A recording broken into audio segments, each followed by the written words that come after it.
श्रीमद् भागवत गीता में भगवान कृष्ण के द्वारा रणभूमि में अर्जुन को उपदेश दिए गए हैं। गीता की बातें मनुष्य को सही तरह से जीवन जीने का रास्ता दिखाती हैं। गीता के उपदेश हमें धर्म के मार्ग पर चलते हुए अच्छे कर्म करने की शिक्षा देते हैं। महाभारत में युद्ध भूमि में खड़े अर्जुन और कृष्ण के बीच के संवाद से हर मनुष्य को प्रेरणा लेनी चाहिए। चलिए जानते हैं, जब अर्जुन युद्ध भूमि में जाते हैं तो अपने सामने पितामह और सगे संबंधियों को देखकर विचलित हो जाते हैं। तब भगवान श्री कृष्ण उन्हें सही ज्ञान देते हैं।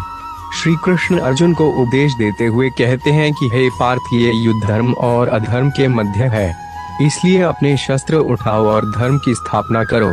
भगवान श्री कृष्ण धर्म के मार्ग पर चलने की शिक्षा देते हैं।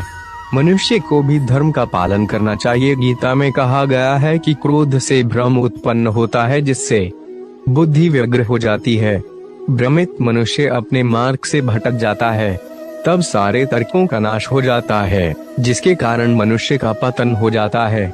इसलिए हमें अपने क्रोध पर नियंत्रण रखना चाहिए। गीता में भगवान श्री कृष्ण ने कहा है कि मनुष्य को उसके द्वारा किए गए कर्मों के अनुसार ही फल प्राप्त होता है, इसलिए मनुष्य को सदैव सत्कर्म करने चाहिए।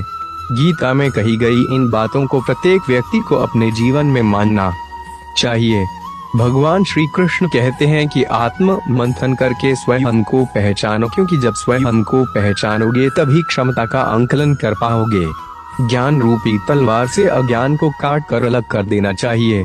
जब व्यक्ति अपनी क्षमता का आंकलन कर लेता है तभी उसका उद्धार हो पाता है। भगवान श्री कृष्ण कहते हैं कि मृत्यु एक अटल सत्य है, किंतु केवल यह शरीर नश्वर है, आत्मा अजर अमर है। आत्मा को कोई काट नहीं सकता, अग्नि जला नहीं सकती और पानी गीला नहीं कर सकता। जिस प्रकार से एक वस्त्र बदल कर दूसरे वस्त्र धारण किए जाते हैं, उसी प्रकार आत्मा एक शरीर का त्याग करके दूसरे जीव में प्रवेश करती है। आपसे यही कहना चाहूंगा कि कर दिखाओ कुछ ऐसा कि दुनिया करना चाहे। आपके जैसा जुड़े रहने के लिए लाइक सब्सक्राइब करें। धन्यवाद।